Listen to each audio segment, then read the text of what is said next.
Olá pessoal, então dando continuidade, a gente tem aqui um caso extra em que a gente tem uma carga RL e uma fonte de corrente contínua também do nosso lado CC, né? Lembrando que aqui a gente vai ter um lado CA, né? E depois do diodo um lado CC.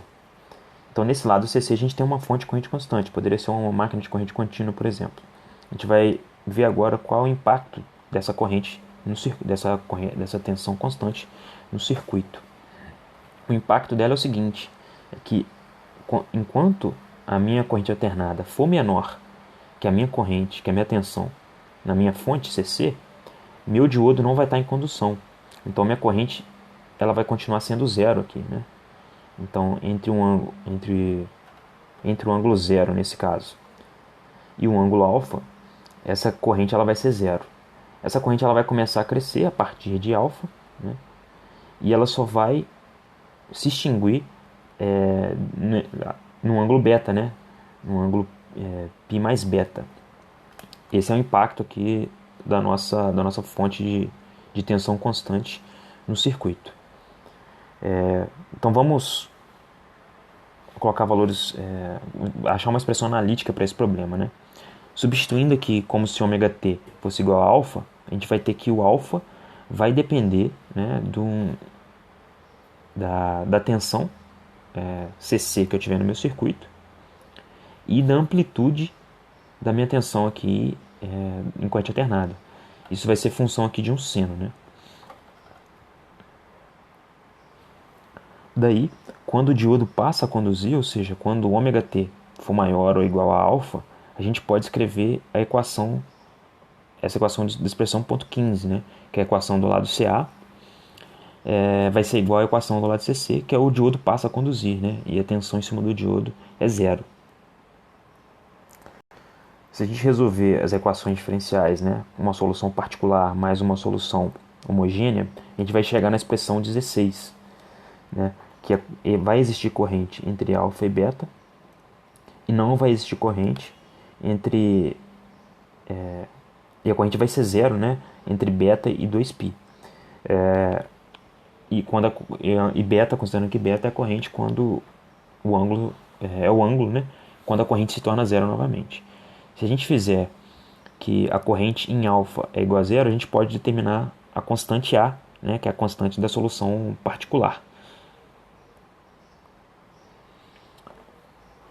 Então, considerando essas equações que a gente acabou de derivar, vou deixar um exercício para vocês aqui, em que a gente vai calcular a expressão para a corrente no circuito, como a gente já havia determinado antes, a potência absorvida pelo resistor, a potência absorvida pela fonte CC, a potência absorvida pela fonte CA e o fator de potência. Lembrando, quando eu falo potência absorvida, que eu estou falando de potência média, né?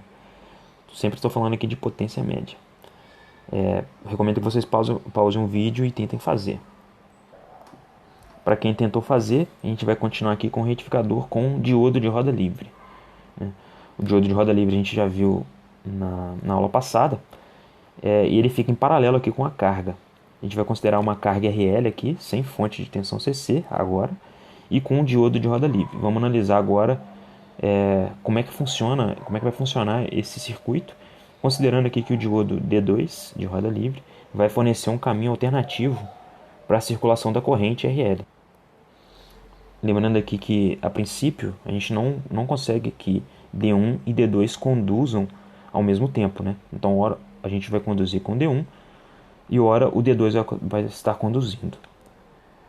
Durante o semiciclo positivo, né, o D1 ele fica diretamente polarizado e o D2 ele se mantém aberto, como se ele não existisse no circuito. Esse circuito aqui a gente já viu, é muito parecido com as equações que a gente acabou de deduzir. Então a gente vai ter uma solução particular, uma solução homogênea, assumindo que a corrente, agora é uma coisa diferente, né? Assumindo que a corrente ela vai ser diferente aqui de zero. E a gente faz essa consideração porque esse circuito ele tem um modo de condução contínuo, né? Que é um modo de condução, pode ter um modo de condução contínuo, que é aquele que a corrente ela não fica zero, mas ela permanece oscilando em torno de um valor médio, né?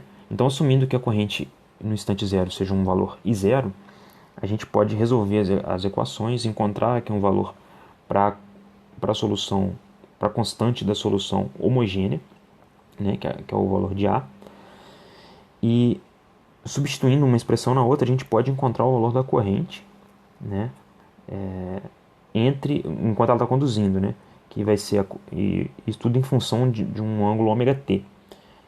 Mais uma vez, o valor de z e o valor do ângulo θ são resolvidos utilizando considerações de corrente alternada. E a gente vai ter uma componente exponencial que está relacionada aqui a constante de tempo L sobre R do circuito. Então, isso é para quando o diodo D1 está conduzindo, né? Durante o semicírculo negativo de Vs, né, quando o D1 corta, o D2 passa a conduzir. Então a gente vai ter o nosso indutor descarregando em cima do resistor e a nossa fonte não vai atuar mais em cima da nossa carga, né? Então a gente pode escrever as equações diferenciais da equação 21, em que a queda de tensão no indutor vai ser igual à queda de tensão no resistor, né?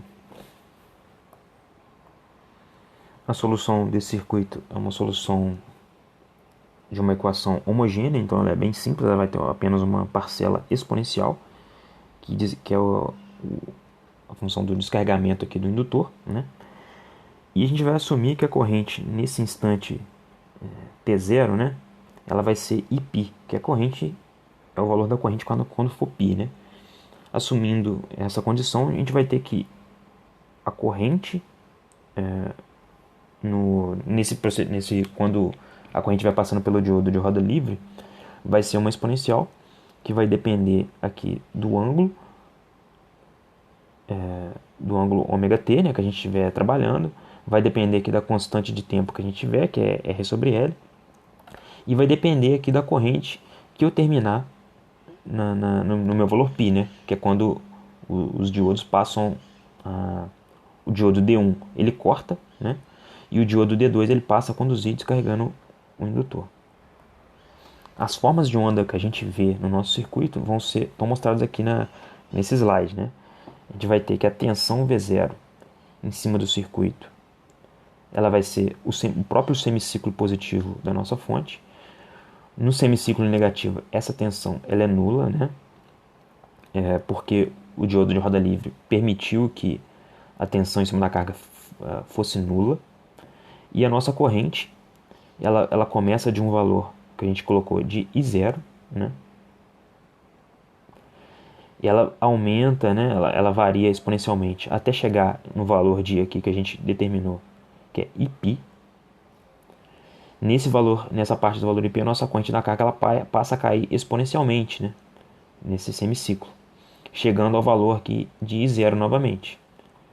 A partir daqui, ela começa a aumentar com aquele valor, com aquela expressão que a gente achou para o circuito, até chegar ao valor de Iπ, e fica fazendo esse ciclo de forma permanente, né? Nesse momento aqui, né, entre 0 e π, quem está conduzindo é o nosso diodo D1. Então é como se a gente tivesse nossa fonte, o diodo D1 conduzindo, colocando energia na nossa carga, né? E o nosso diodo D2 ele está cortado, ele não está funcionando. Entre π